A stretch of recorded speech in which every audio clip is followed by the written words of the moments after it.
being physically cold, we need to keep our kidney energy warm. I'll move on very quickly because I think 12:30, we're running out of time. Is it 12 now? 12:30, yeah. So the wood element is anger. We've talked a little bit about this. The sensory organs are the eyes. So when the liver energy is strong, our vision is strong. But it's also how we see the world. It's not just our eyesight. It's how you perceive and see things. Okay, but you see a situation clearly for what it is, as opposed to misconstruing what you think is going on. It's about that. And that's very in connection with the heart energy as well, because the heart energy is our spirit energy. It's our essence of who, our personality of who we are. And so both of those energies are very much, our heart energy shines through our liver eyes. So very important attendance. Green foods. Angry and irritability. Frustration is the biggest liver downfall. And liver energy, when it's out of balance, will cause the digestive system to be out of balance. So some digestive problems are not just purely digestive, they're related to this kidney or this liver energy. And so when we have acid reflux and it's sour, it's more liver than having heartburn where there's no regurgitation. That's more stomach. So we can identify different things. Repressed anger. It's really important to be angry when it's appropriate to be angry. It's really appropriate. It's really important that we don't hang on to that anger.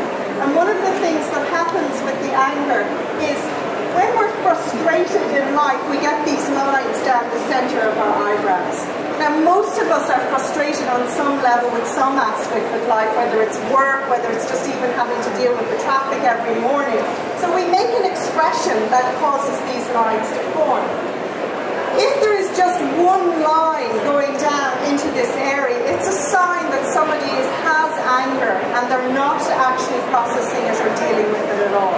It's going inward. So if you're the type of person who's passive-aggressive and you don't try rock the boat because it's too uncomfortable, then what happens is this line starts to form, and my teacher calls it a dagger. It's like you're going back in at yourself. And so we see that when we don't express the emotions, it actually will cause problems health-wise and disease.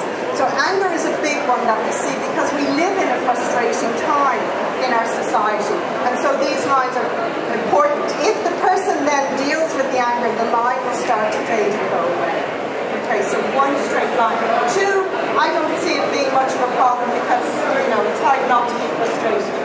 The other area then in the liver area is the sides, just here besides the eyes. So if they're very swollen or very dark veins going through there, it means that the liver energy is struggling. So physically the liver is struggling.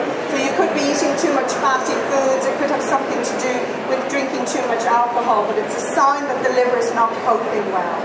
A lot of times when people have headaches and it's on the side of the head and it's one-sided or both sides, it's a liver type headache. It's a stomach, it's usually the front of the head. And the jawline is said to be related to that liver energy. Hemp seeds are a superfood and they're good for omega-3s, omega-6 fatty acids. They're really good food to have. Green vegetables, high in iron, high in calcium, really important foods to have for the liver energy. Mint tea. When liver energy is in excess, people tend to be agitated, frustrated, a little bit, rough on the edges, wiry. Mint is a very cooling and calming herb. So mint tea is really good for anybody who has that liver energy frustration. And it's cooling and it smooths the liver energy. Pumpkin seeds are very good. Hemp seeds and pumpkin seeds, I don't have pumpkin seeds up there. They've done research to show that they really help with insulin balance. So they can be very good for somebody who has diabetes.